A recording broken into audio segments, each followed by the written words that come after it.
Boa noite, irmãos, e a paz do Senhor Jesus. Eu peço que você abra a sua Bíblia no livro de Deuteronômio, capítulo 6.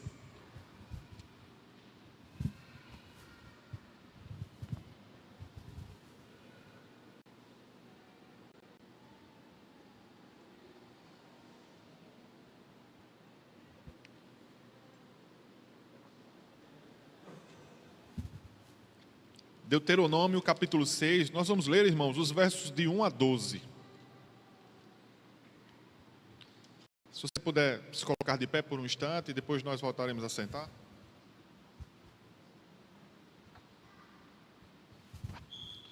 Deuteronômio, capítulo 6, versos de 1 a 12.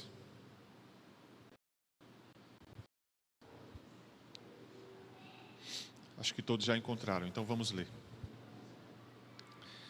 Estes, pois, são os mandamentos, os estatutos e os juízos que mandou o Senhor teu Deus, se te ensinassem, para que os cumprisses na terra a que passas para possuir, para que temas ao Senhor teu Deus, e guarde todos os seus estatutos e mandamentos que eu te ordeno, tu e teu filho, e o filho de teu filho, todos os dias da tua vida, e que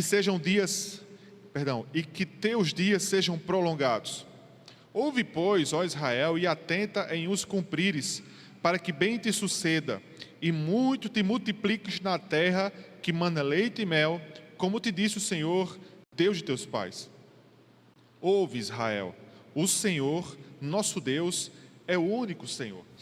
Amarás, pois, o Senhor teu Deus, de todo o teu coração, de toda a tua alma e de toda a tua força. Estas palavras que hoje te ordeno estarão no teu coração.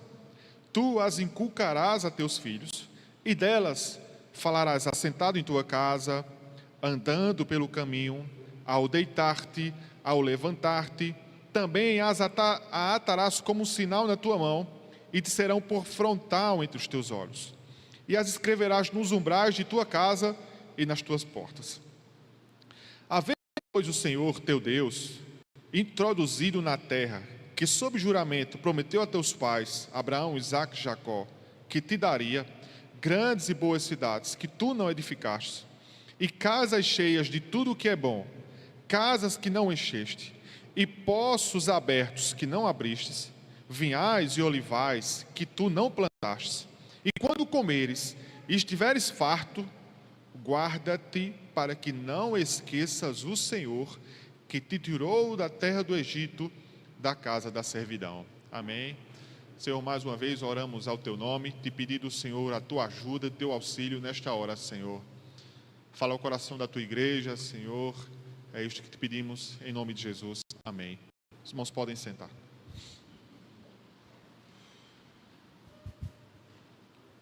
O tipo de pai com o qual Deus deseja contar. O livro, meus irmãos, de Deuteronômio, escrito por Moisés, ele tem este nome porque é uma espécie de repetição da lei. Deutero significa repetição e nomos significa lei. E como bem sabemos, o povo de Deus havia recebido esta lei no deserto, quando Deus os havia tirado do Egito. Entretanto, aquela geração que havia recebido esta lei, meus irmãos, havia morrido. E em razão disto se fazia necessário uma repetição da lei. Haja vista, uma nova geração havia se levantado. Geração esta que adentraria a terra que fora prometida aos seus pais, Canaã. Portanto, irmãos, este livro, como eu falei, é uma espécie de aula de reforço, onde o profeta Moisés, que praticamente se encontrava nos seus dias finais de vida, resolve reescrever tudo aquilo que o próprio Deus já havia falado antes. E este livro, meus irmãos, é tão magnífico, tá? Falando sobre a sua importância, que pequenas e grandes porções dele são citadas pelo menos 80 vezes em todo o Novo Testamento. O próprio Senhor Jesus Cristo foi quem mais citou o livro de Deuteronômio em suas palavras, quando ele resolvia se referir ao Antigo Testamento. Prova disso, meus irmãos, é o texto em que lemos, onde Jesus faz a referência desse verso, quando ele usa: amarás, pois, ao Senhor teu Deus de todo o teu coração, de toda a tua alma e todas as tuas forças. E Jesus ainda acrescenta: e de todo o teu pensamento, e ao próximo como a ti mesmo. E o que se percebe ligeiramente nesses primeiros versos, meus irmãos, é uma espécie de síntese, uma espécie de resumo dos 10 mandamentos.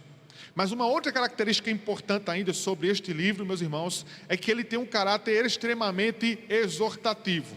Afinal, eram dias em que aquela geração estava profundamente mergulhada em idolatria. Porque o que não faltavam naqueles dias eram deuses para serem adorados e reverenciados. E como nós temos conhecimento, através das Escrituras, Deus não troca a sua glória com absolutamente ninguém. O texto em que lemos faz essa declaração. Ele diz, o texto: o Senhor nosso Deus é o único Senhor. Ainda, meus irmãos, sobre este maravilhoso livro, se nós observarmos bem, nós vamos perceber que ele nos apresenta a ideia de Israel como um filho e de Deus como o seu pai.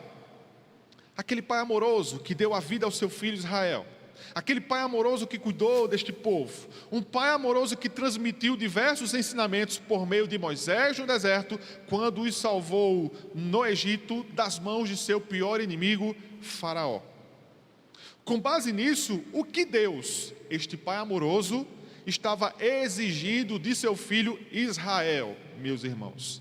Deus estava exigindo tão somente exclusividade deste povo. Afinal, que pai deseja ser trocado por outro? Eu realmente desconheço algum pai que desejaria que isso acontecesse. De igual modo, Deus, meus irmãos, Deus não deveria ser trocado por outros deuses. E se eles procedessem dessa forma, agindo com fidelidade, eles seriam a nação exclusiva de Deus. Eles receberiam todo o cuidado e as bênçãos do Deus Todo-Poderoso na condução até chegarem à terra prometida.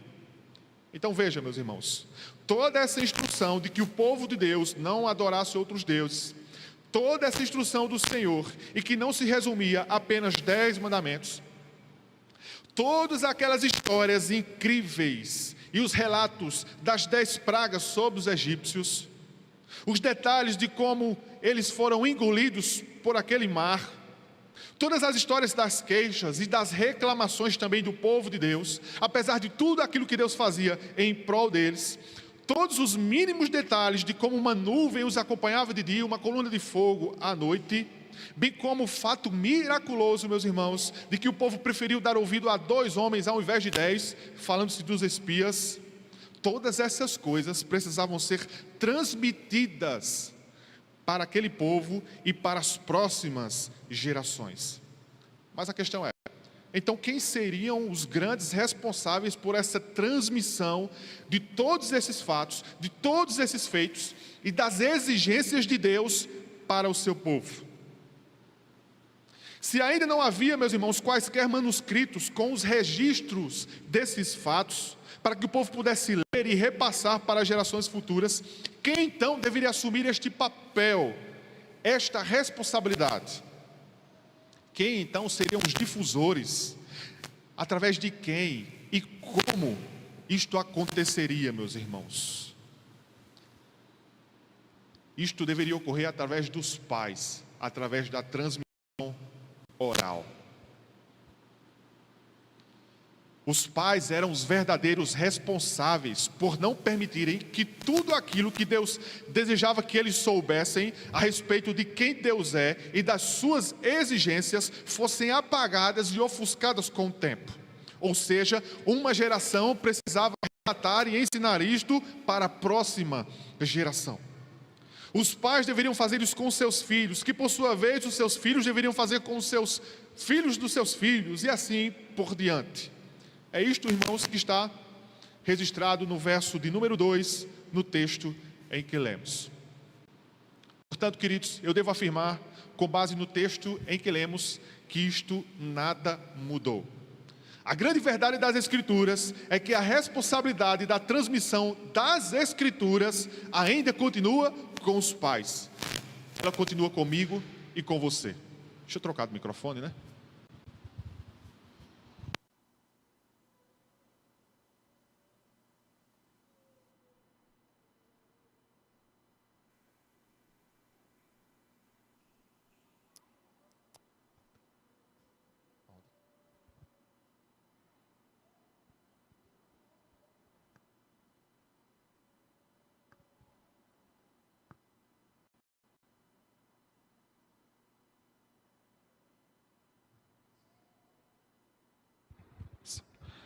Perdão, irmãos, estava chegando um chiadinho aqui. Portanto, queridos, eu repito, a grande verdade das Escrituras é que a responsabilidade da transmissão da mesma ainda continua com os pais. Ela continua comigo e com você. Você pode dizer amém? O grande diferencial, meus irmãos, é que hoje nós temos o livro de Deus em nossas mãos. Eles, porém, não as tinham.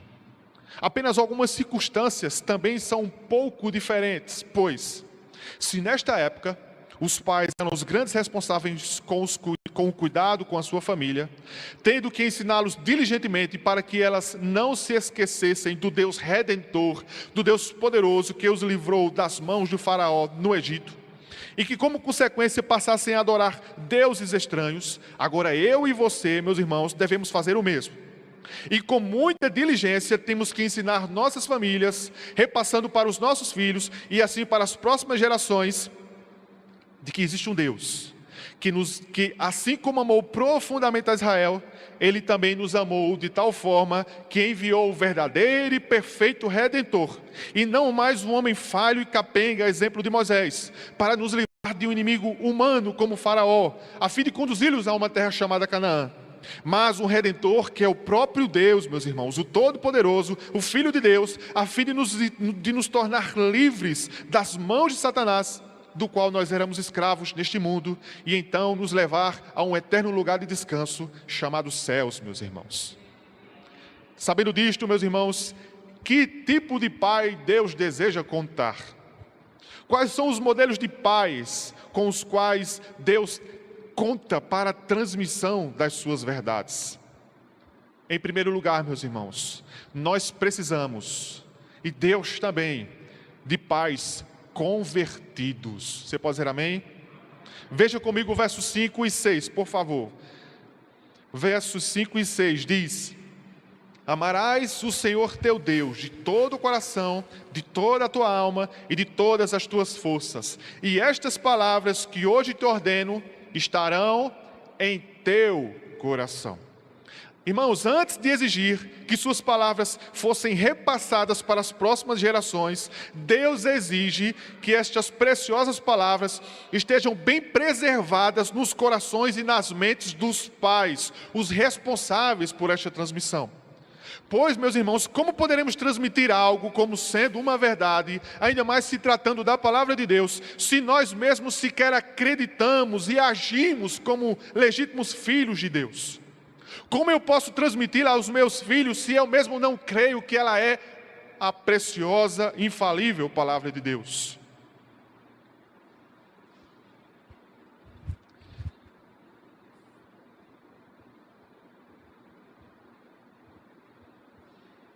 Como eu posso fazer estas coisas se eu não amo como eu devo amá-lo?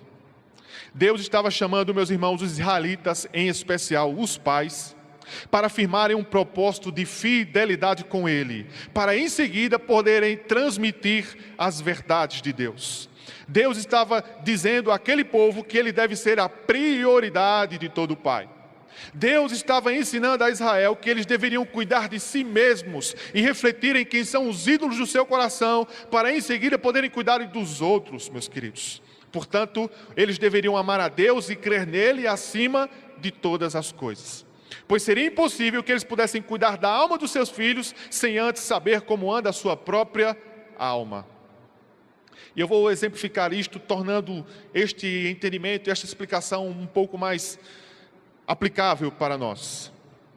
Se você já andou de avião alguma vez, você vai perceber, meus irmãos, que todas as companhias aéreas têm vídeos que passam instruções sobre segurança no voo, caso haja uma espécie de despressurização na cabine. Eu acho que a palavra é essa. Portanto, se a cabine perder esta pressurização, o que vai acontecer, meus irmãos, é que aquelas máscaras de oxigênio irão cair à sua frente. E qual a principal orientação que eles dão para os pais ali presentes? O que os pais precisam fazer em primeiro lugar? O que é mais importante neste momento?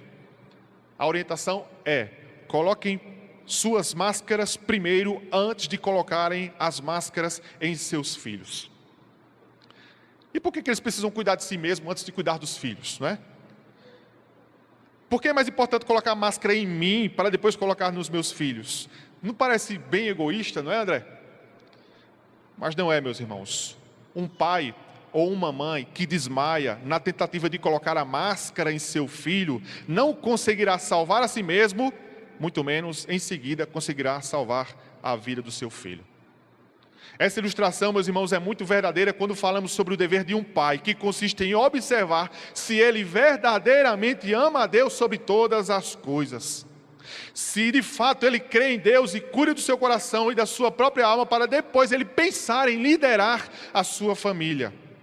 E quando falamos em crer, meus irmãos, nós precisamos nos lembrar da implicação do crer, que resulta em viver de acordo com o que se professa. Ou seja, é preciso haver harmonia entre aquilo que você confessa e aquilo que se pratica. Portanto, antes de desejarmos que nossos filhos se convertam ao Senhor, que andem em seus caminhos, é preciso sabermos se verdadeiramente nós somos convertidos a Deus. É preciso sabermos se nós o amamos como Ele nos chama para amá-lo. É preciso saber se nós o amamos verdadeiramente. Uma coisa é certa, queridos: Deus conta apenas com pais crentes. Você pode dizer amém? Pois os pais descrentes e os pais que não amam a Deus como devem amá-lo, não são úteis nos propósitos de Deus.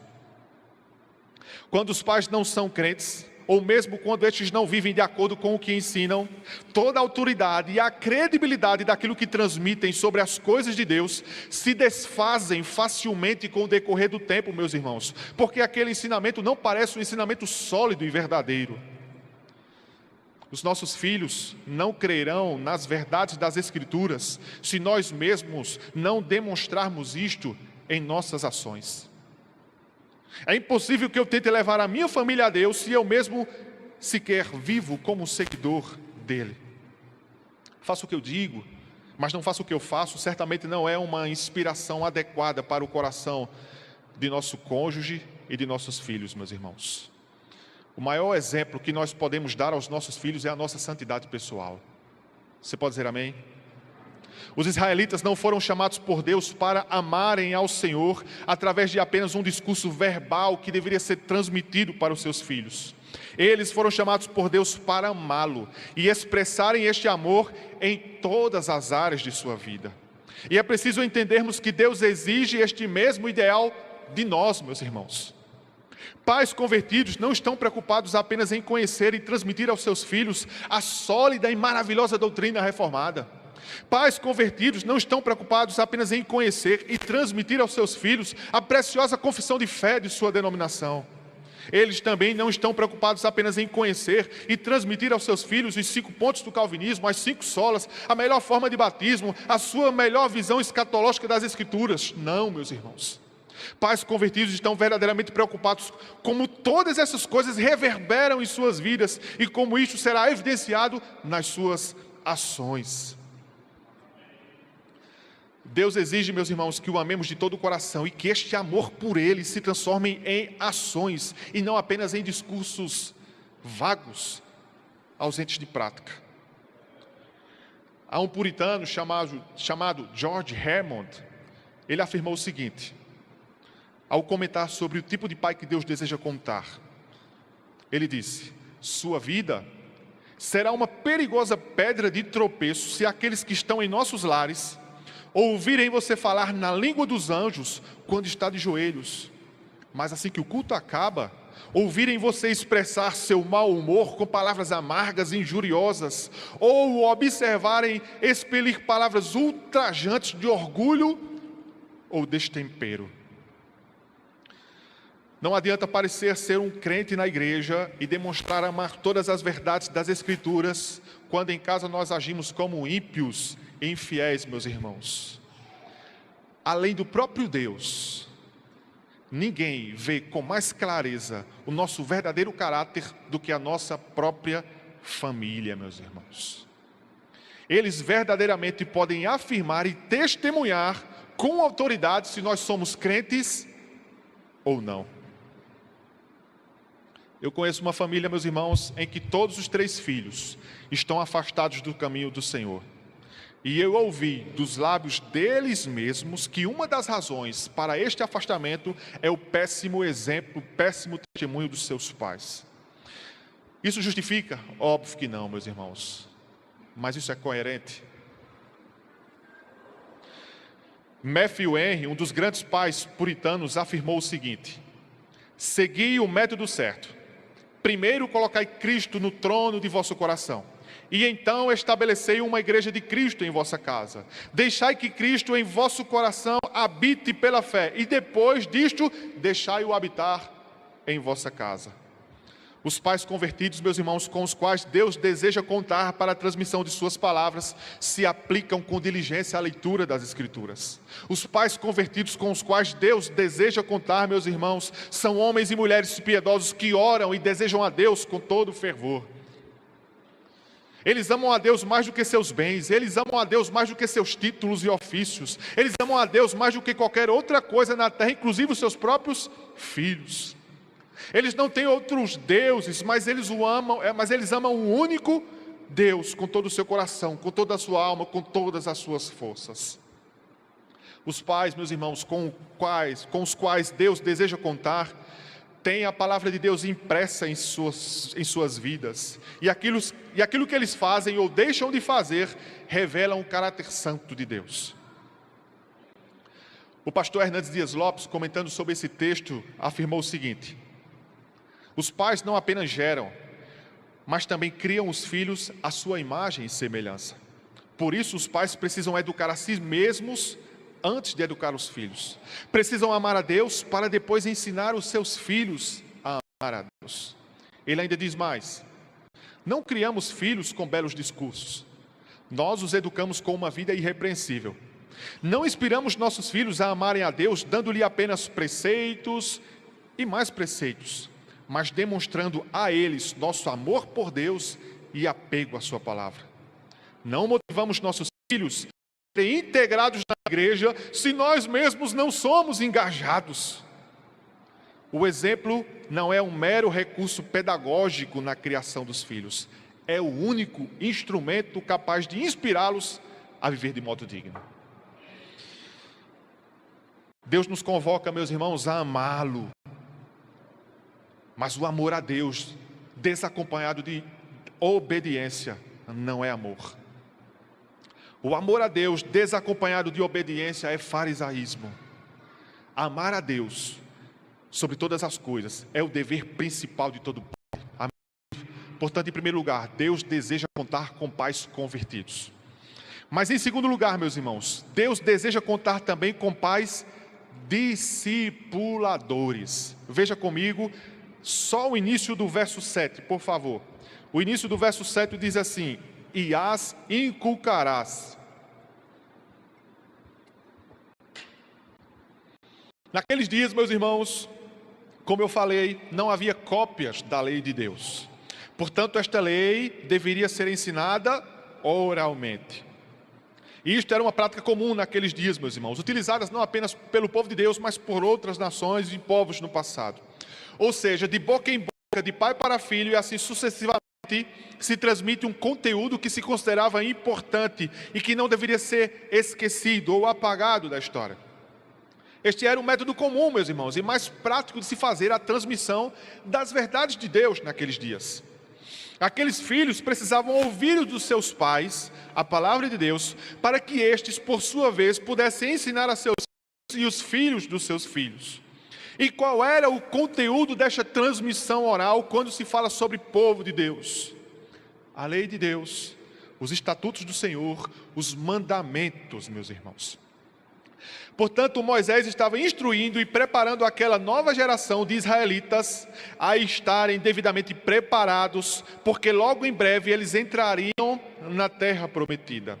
Terra prometida esta que também havia outros povos, cuja adoração e culto era totalmente diferente da adoração e do culto com o qual o povo de Deus estava acostumado a celebrar, meus irmãos. A grande verdade é que Moisés estava preocupado com o fato de que o problema do passado se repetisse. Ou seja, ele não queria que aquela nova geração se esquecesse de Deus como seus pais se esqueceram, meus irmãos. Então, o que era importante neste momento? Do que eles mais precisavam? O que eles deveriam fazer para que este erro não voltasse a acontecer? Eles precisavam tão somente da lei de Deus. Mas para que essa lei de Deus pudesse chegar até aquela geração, eles precisavam que seus pais tivessem sido fiéis e bons discipuladores na transmissão das verdades de Deus. Pois, se não há pais comprometidos com o discipulado, obviamente não haverá transmissão de conteúdo nenhum. Aquela nova geração precisava conhecer as bênçãos que Deus havia derramado sobre seus pais. Mas aquela nova geração não precisava apenas relembrar as grandes bênçãos que seus pais receberam. Aquela nova geração também precisava lembrar-se das inúmeras falhas que seus pais haviam cometido e de quantas vezes eles haviam abandonado a Deus.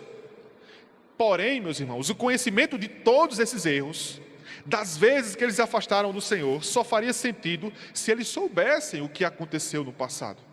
E para isso, eles precisavam de alguém que lhes tivesse transmitido estas informações.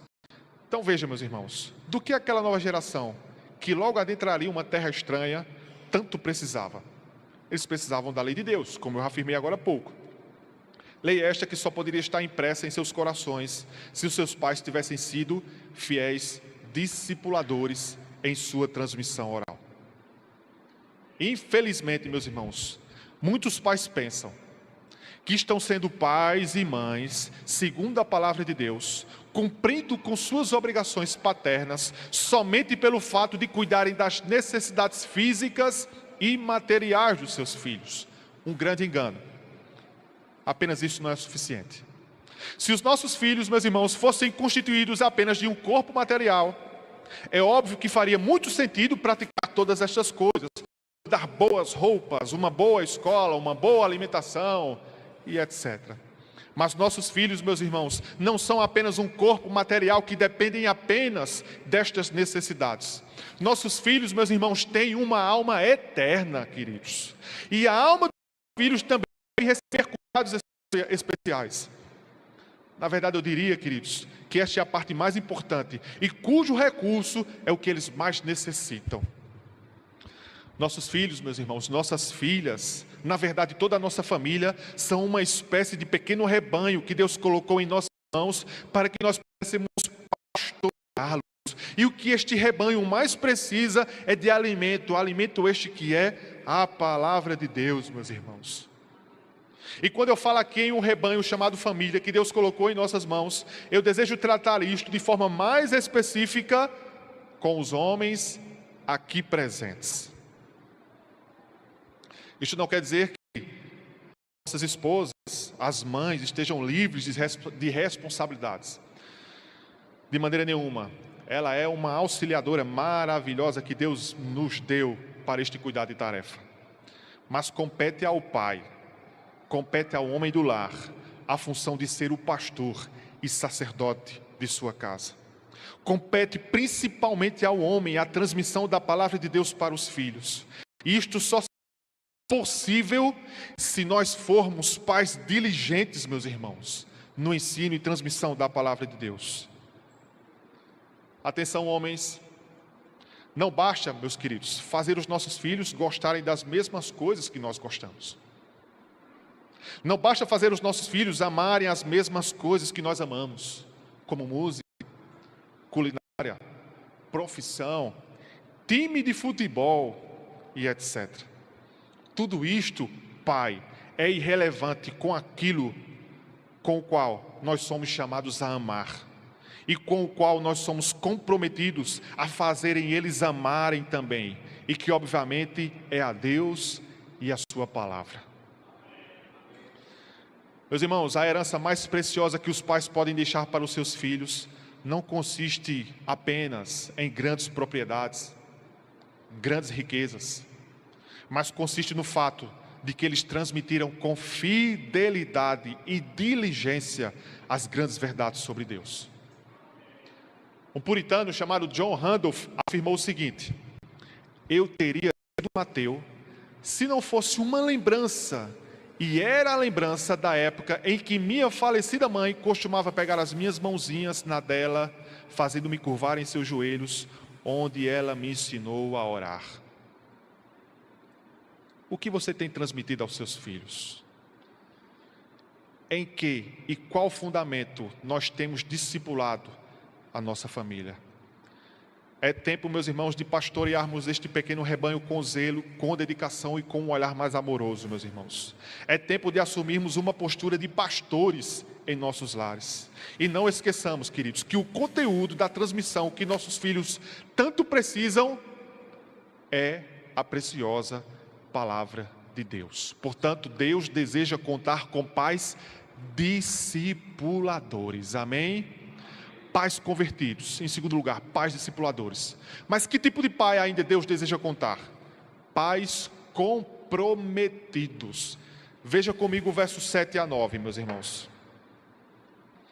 O verso 7 a 9 nos diz assim: tu as inculcarás a teus filhos, e delas falarás assentado em tua casa, e andando pelo caminho, e ao deitar-te e ao levantar-te.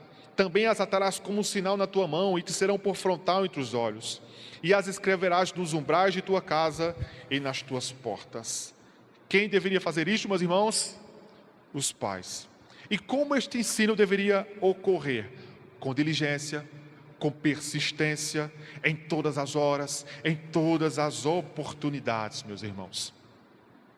Deus estava lançando sobre os pais israelitas uma responsabilidade chamada comprometimento, que faria com que os pais se utilizassem de todas as oportunidades em que estivessem com seus filhos para lhes transmitir as verdades de Deus. Veja, meus irmãos, Deus não estava deixando à mercê e à escolha dos pais quando esta transmissão oral das Escrituras deveria ocorrer.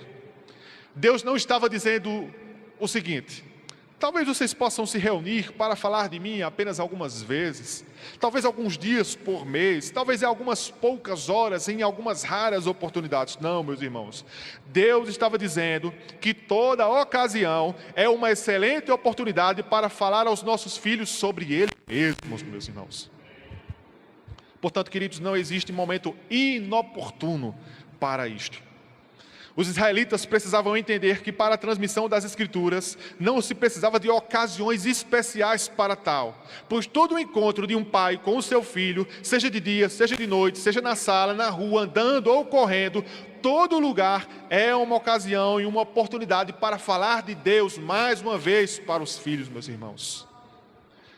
Meus irmãos, nós precisamos nos lembrar que nós estamos lidando com pequenos pecadores.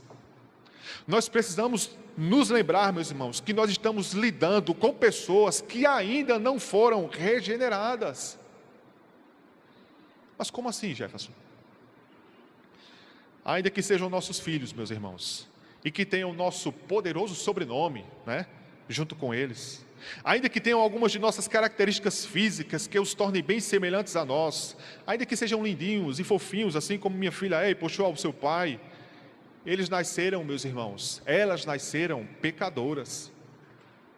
E como todo pecador, elas, seus filhos, nossos filhos, precisam de um encontro com Cristo. Portanto, toda ocasião é uma excelente oportunidade para evangelizar os nossos filhos. Nossos filhos, meus irmãos, precisam ser bombardeados com o Evangelho. Porque se não aproveitarmos esse tempo com eles, como ouvimos pela manhã, o mundo fará isto em nosso lugar. E ele fará isto muito bem. O mundo não está preocupado em apresentar a palavra de Deus aos nossos filhos, meus irmãos. O mundo não está preocupado em fazer isto.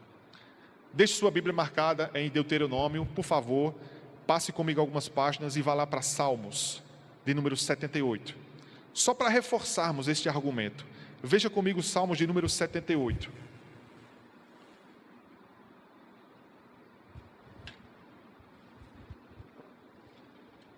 Versos 1 a 8. Olha o que diz o Salmo 78, verso 1 a 8. Escutai, povo meu, a minha lei, prestai ouvidos às palavras da minha boca. Abrirei os lábios em parábolas e publicarei enigmas dos tempos antigos. O que ouvimos e aprendemos, o que nos contaram nossos pais, veja que coisa maravilhosa.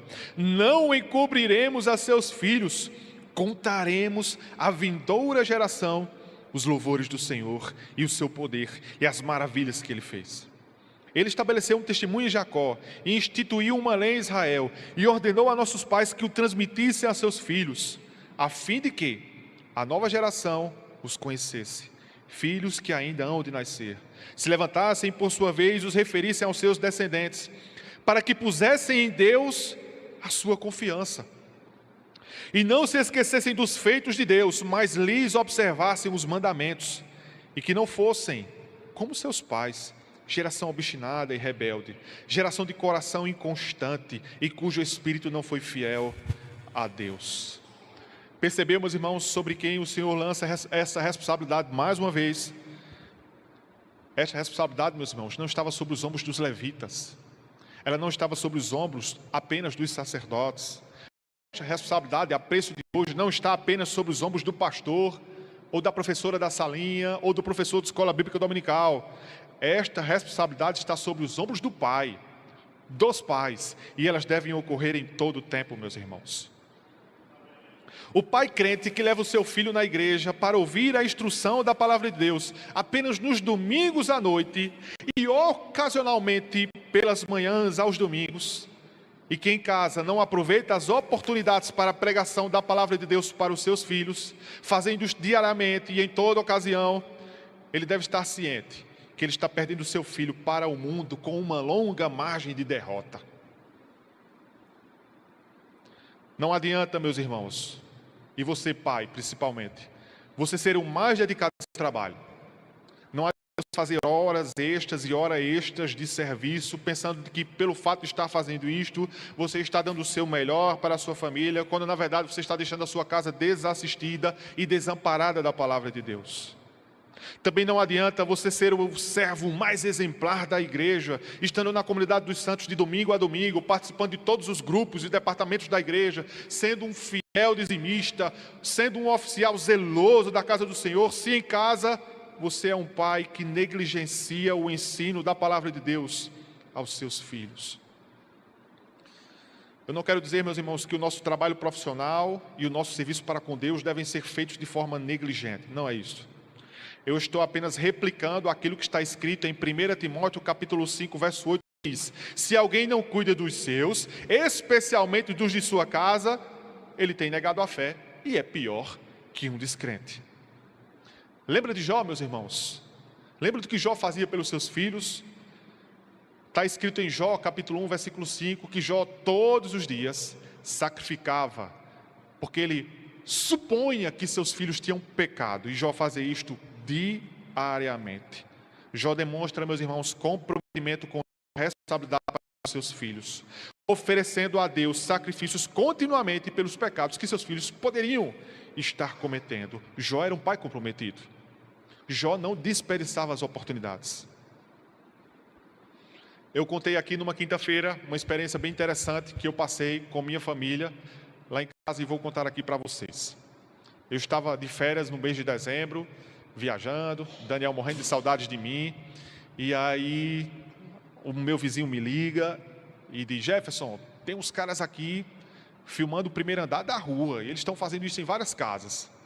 Eu digo: tá, manda as imagens, manda as placas aí. E aí a gente consultava a placa, consultava as imagens, não conseguia chegar até o proprietário do veículo. E no dia seguinte, eu de férias mais uma vez, viajando, Daniel morrendo de saudades, e mais uma vez os vizinhos falam comigo: ei Jefferson, agora já estão filmando outra casa. Vamos mandar para todos. Mande de novo. Aí eu lá de férias, bem à vontade com a família, consulto a placa, tento acesso aos registros ali, não consigo informação nenhuma. Eu retorno, quando eu retorno, o vizinho me chama: ele muito inteligente, né, muito sábio, me chamou na frente de Vanessa e das meninas. E disse: Jefferson, ele agora está filmando a tua casa. E as meninas estavam do lado, Melissa entrou para casa chorando, Vanessa perguntou logo a mim: o que é que está acontecendo? Vanessa preocupada com a minha profissão e etc. Eu digo: minha filha, eu não estou em guerra com ninguém, mas agora eu estou. Eu não estava não, mas agora eu estou. Enfim, ficamos bastante preocupados. Mais uma vez, os caras passam lá em casa e eles filmam o primeiro andar, filmam assim imagens. A minha câmera pega ele, o vizinho diz: Jefferson, eles passaram agora, olha a câmera. Quando eu ia lá fora, eu não achava eles. Quando eu olhava a câmera, mais uma vez, alguns caras de moto, outros de carro, filmando a minha casa. Eu disse: rapaz, meu Deus, o que é que está acontecendo? E aí, meus irmãos, eu estava preparado para absolutamente tudo. Eu estava preparado para absolutamente tudo. Eu estava planejando coisas, meus irmãos. Planejando coisas. E eu estava aí numa quinta, acho que em dia de semana, sexta-feira, a gente aqui na igreja, mês de dezembro, reunião do departamento infantil, né? Era a confraternização. O vizinho me liga: passaram de novo. Eu disse: meu Deus. E ele me manda as imagens. E quando eu chegava em casa, Larissa, que eu olhava as imagens, de fato, irmãos, eles chegavam assim, no meu primeiro andar, e faziam assim no meu primeiro andar. Aí depois guardavam o celular e eles saíam. Irmãos, eu montei campana, eu ficava de dia, eu ficava de noite. Eu abordei gente lá na rua, fazia muita coisa, eu não achava esses caras. Numa quinta-feira, saímos do culto, eu fui para casa. Quando eu chego em casa, aí eu me lembrei que eu era crente, porque até então eu era policial. Cheguei em casa, eu disse: gente, vamos cá. Não foi assim, Melissa? A gente sentou na minha cama, né, uma cama king box, dá para 30 pessoas assim em cima. Abri a Bíblia, nós lemos aquele salmo lá, é o salmo 126 e 127, que diz assim: se o Senhor não guardar a cidade, em vão vigia o sentinela. Fizemos a leitura do salmo. Tentei tranquilizar as meninas quando eu mesmo estava nervoso. E orei: Senhor, eu não sei quem são, eu não sei a intenção desses caras, mas eu sei que eu estou preparado, que o Senhor me dê sabedoria, que tudo fique bem, assim, assado, tal, em nome de Jesus, amém. Irmãos, depois desse momento, quando eu terminei de orar, menos de 2 segundos, eu olho de lado, meu celular chega uma mensagem, nem a luz, a tela acende aquela luz, e eu olhei a mensagem. Quando eu vejo a mensagem, um outro amigo policial me manda um áudio, e com outras palavras, o áudio era mais ou menos o seguinte: Raoni, Paulino, pode ficar tranquilo, porque esses meninos estão passando aí, um é meu filho, o outro é meu sobrinho, eles trabalham para uma empresa de telefonia e eles estão filmando e fotografando os fios que estão rompidos, porque quando é madrugada, passa os noiados e eles estão torando o fio, é só para mandar para a empresa fazer a religação. Eu não acreditei, óbvio, né? Eu mandei a placa, ele disse: esse aqui é meu carro. Eu digo: e essa moto aqui? Aí mandei a placa da moto, ele disse: não, essa aqui é a moto do meu sobrinho, está no nome dele.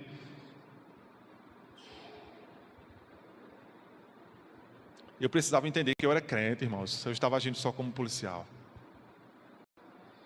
Eu precisei discipular a minha família e ser discipulado. Uma excelente recomendação que eu quero deixar para os irmãos aqui é a realização do culto doméstico, meus irmãos. Se você não faz, comece urgentemente. Comece fazendo apenas uma vez por semana. Não precisa de muita coisa. Nós estudamos isso na escola dominical, na última lição. Basta apenas que você consiga reunir a sua família num lugar adequado, onde todos possam estar cientes e cônscios daquela responsabilidade e com seriedade, ensinando-os de que aquilo é um culto. Que precisa de apenas 3 partes: oração inicial, alguns cânticos e uma rápida meditação na palavra de Deus. Eu garanto que nós teremos famílias transformadas. O culto em família, meus irmãos, ou também chamado de culto doméstico, é um excelente lembrete, é um excelente compromisso que nós firmamos, que nossa família deve estar centrada em Cristo. A família, meus irmãos, que se reúne para orar juntos. A família que se reúne para cantar louvores a Deus. A família que se reúne para ler a palavra de Deus juntos em sua casa, começará a ter suas ações, seus pensamentos, suas palavras moldadas por este acontecimento chamado culto doméstico. Thomas Menton, um outro puritano, comentando sobre o culto doméstico, o valor do culto doméstico, ele disse o seguinte, meus irmãos, observe bem: bendita é a igreja em que o culto doméstico acontece nos lares. Nesse lugar, o pastor não precisa ficar exausto, tentando fazer ao mesmo tempo a obra de muitos pais espirituais. Membros de igrejas bem catequizados pelos pais conseguirão ler outros livros com compreensão, ouvir sermões com mais proveito, ter comunhão cristã com mais discernimento, se apegar à doutrina de Cristo com mais firmeza do que você provavelmente jamais fará por qualquer outro meio. Isto é fato, meus irmãos. Joel Bick, escrevendo o livro no Lar, do qual eu recomendo aos irmãos que façam a leitura, afirmou o seguinte: devemos viver e conduzir o culto doméstico de tal forma que nossos filhos não sejam capazes de dizer: estou com os pés e as mãos amarradas, sendo lançadas na escuridão eterna por causa da sua negligência paterna, de sua hipocrisia e de sua complacência em relação às coisas de Deus. Pai, mãe, por que vocês não foram fiéis comigo? Outro grande mérito, meus irmãos, do culto doméstico é preparar os nossos filhos para o culto público, queridos. Pois quando, ainda que muito novinhos, participam do culto doméstico em nossa casa com frequência, muito provavelmente teremos filhos mais reverentes na igreja durante a realização do culto público. Porque o que eles encontram aqui, como orações, leitura da palavra, exposição da mesma, nada mais é do que um reflexo apurado daquilo que pratica e que ele enxerga em suas casas. Portanto, esta criança não vai se assustar. Essa criança não vai estragar o que está sendo realizado. Ela sabe que aquilo que está acontecendo aqui exige dela atenção, respeito. Ela sabe e tem conhecimento que aquilo que está se passando não é um momento para brincadeiras, tampouco para diversão. Portanto, eu renovo a recomendação aqui para os pais. Para você ser um pai comprometido, comece o culto doméstico em sua casa urgentemente. Faça isso com regularidade. 15 minutinhos, 25 minutinhos. Não precisa de uma hora, não precisa de uma exposição demorada e cansativa como essa. Uma família que realiza o culto doméstico de forma diligente, meus irmãos, tem o potencial de influenciar poderosamente as suas igrejas e a sociedade. Mas lembremos, meus irmãos, nós não podemos limitar o ensino das Escrituras aos nossos filhos apenas aos cultos domésticos ou apenas aos cultos públicos. Nós somos chamados, pela palavra de Deus, a usarmos de toda ocasião para a transmissão da palavra de Deus. Afinal, toda ocasião é uma excelente oportunidade para a pregação da palavra de Deus aos nossos filhos. E o Senhor deseja contar com pais comprometidos. Amém? Estávamos a caminho da igreja e eu vi uma senhora e eu disse: Melissa, está vindo? A Samara estava bem. Eu disse: está vendo aquela senhora lá? Aquela senhora lá é uma das remanescentes de uma seita chamada Borboletas Azuis. Já ouviram falar? Só os mais velhos, né? Ou os mais jovens que já estudaram, né? Foi uma seita, um movimento messiânico que aconteceu aqui na cidade de Campina Grande, encabeçado por Mundão Mangueira, e que aconteceu nos anos 70, 80, por aí. Frustrou-se, né? As suas profecias não foram realizadas, obviamente. Esse movimento praticamente se acabou, mas restam ainda algumas poucas seguidoras. Passamos por uma, eu mostrei a Melissa. Eu digo: Melissa, graças a Deus, porque nós conhecemos a verdade. Queridos, nós temos sempre uma porta, nós temos sempre uma brecha para o evangelho aos meus irmãos. Isto é fato, meus irmãos. Nós não podemos desperdiçar a oportunidade. Nós precisamos de pais comprometidos. Em primeiro lugar, pais convertidos. Em segundo lugar, pais discipuladores. Em terceiro lugar, pais comprometidos. Mas em quarto e último lugar, que tipo de pais Deus deseja contar? Deus deseja contar com pais agradecidos.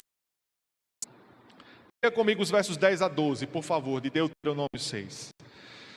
Os versos 10 a 12 diz: quando, pois, o Senhor teu Deus te introduzir na terra que jurou aos teus pais, Abraão, Isaque e Jacó, que te daria, com grandes e boas cidades, que tu não edificaste, e casas cheias de todo o bem que tu não enchestes, e poços cavados que tu não cavastes, vinhas e olivais que tu não plantaste, e comeres, e tu estiveres farto, guarda-te, para que não se esqueças do Senhor, que te tirou da terra do Egito, da casa da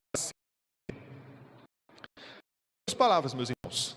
Deus estava mais uma vez exortando os israelitas para que quando eles chegarem à terra que foi prometida aos seus pais, terra esta que lhes daria um pouco de descanso, haja vista eles estavam vindo de um contexto de escravidão e de uma longa passagem pelo deserto, eles não deveriam esquecer-se do seu passado, que Deus tinha realizado em prol deles. Eles precisavam lembrar que antes eles eram escravos de Faraó no Egito, e que esta escravidão lhes trazia sofrimento terrível, mas agora eles estão livres, meus irmãos. Neste verso, Deus estava lembrando mais uma vez ao seu povo que tudo isto não foi conquistado pela força do braço deles, mas aconteceu por graça e misericórdias divinas. Afinal, não é difícil se esquecer de Deus quando tudo vai bem, não é mesmo, meus irmãos? Basta que você se ponha no lugar de uma nação inteira que sai da sua condição de escravos para a condição de libertos em uma terra cheia de privilégios. Como é que você se sentiria? Pense um pouco. Isso me faz lembrar, meus irmãos, da oração que está registrada no livro de Provérbios, capítulo 30, verso 7, quando diz: duas coisas te peço, ó Deus, não recuses o meu pedido antes que eu morra. Afasta de mim a verdade e a mentira. Não me des a pobreza, nem a riqueza.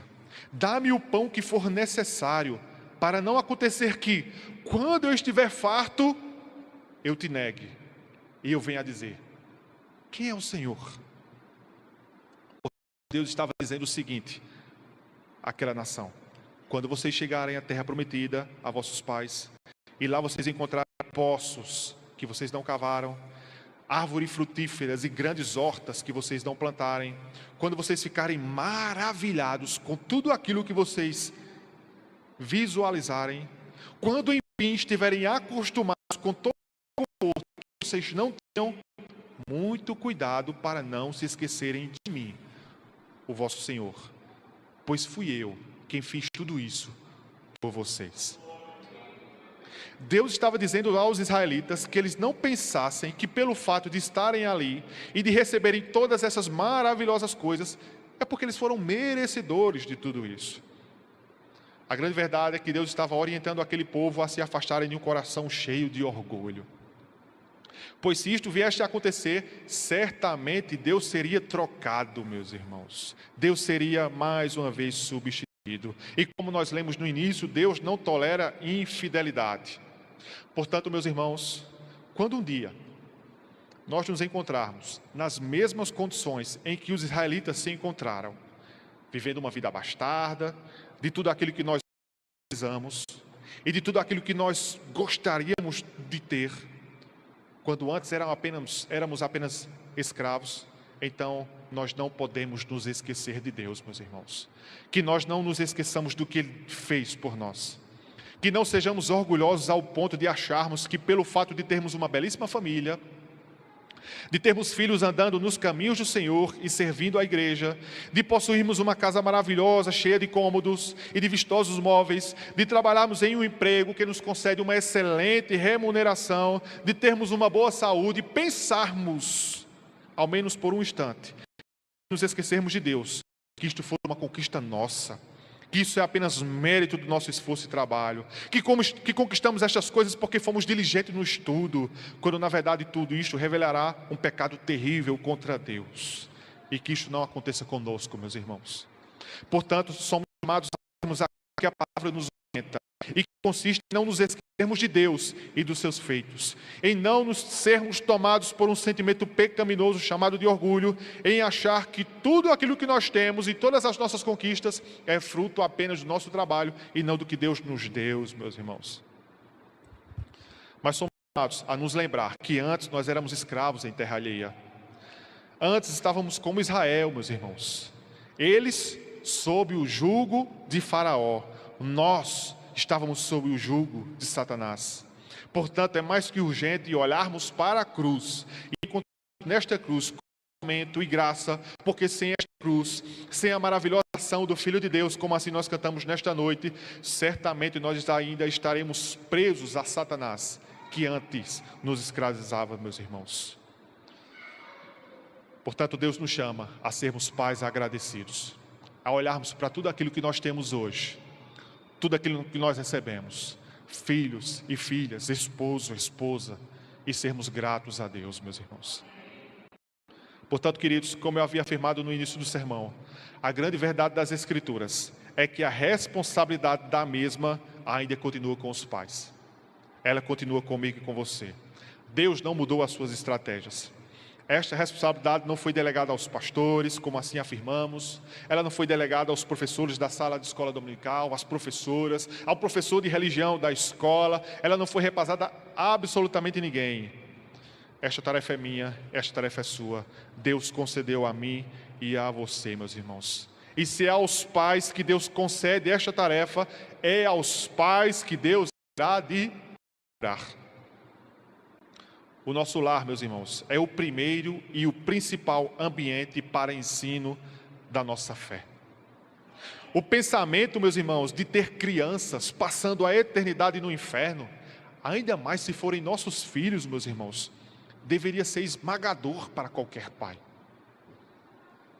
Joel Bick, escrevendo o livro Adoração no Lar, disse o seguinte: lembre-se de que se você não oferecer respostas aos seus filhos, eles a obterão em outros lugares. E muitas das vezes estas respostas estarão erradas. A prática da transmissão oral de pai para filho e destes filhos para com seus filhos é uma prática mundialmente aplicada.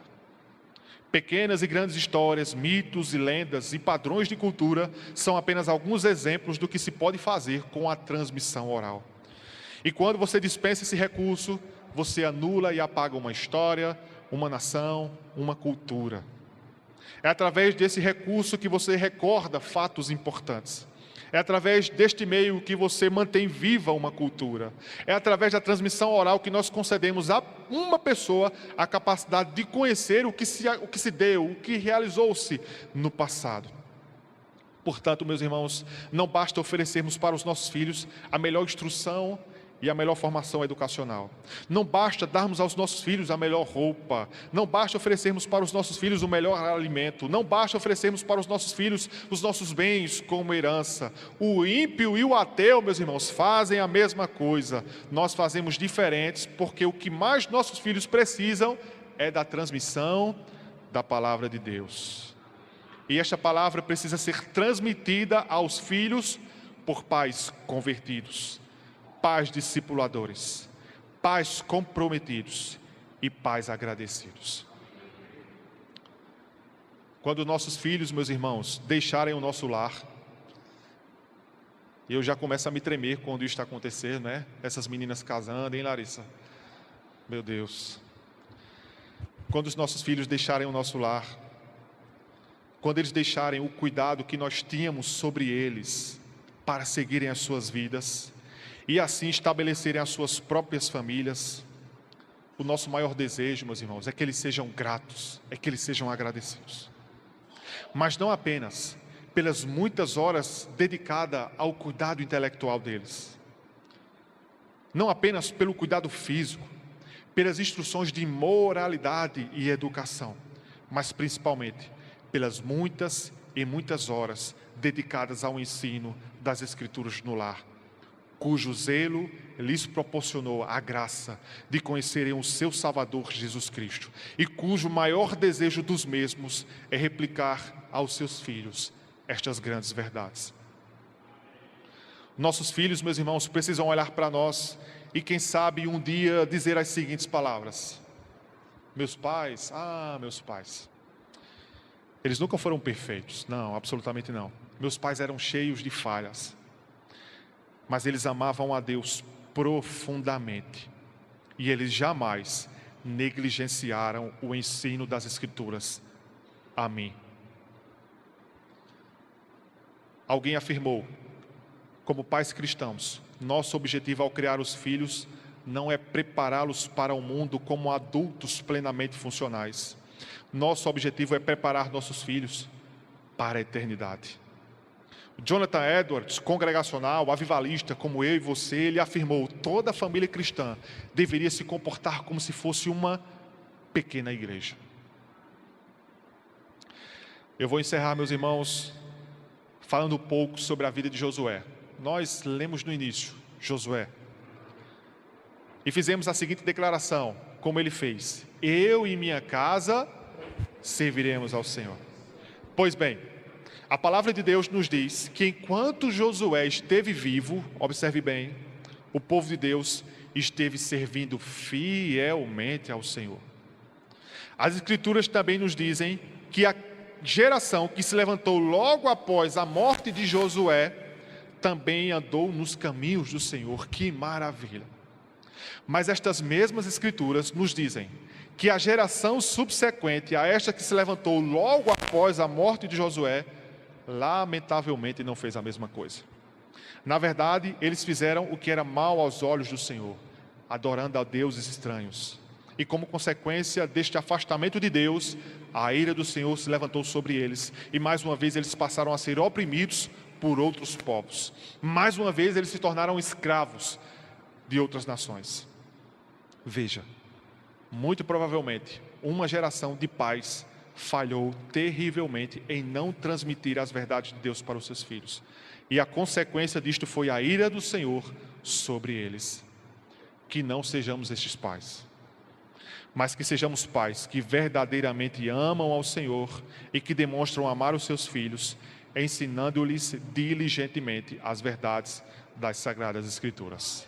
Que Deus aplique a sua palavra em nossos corações, meus irmãos. Que o Senhor nos abençoe. Amém.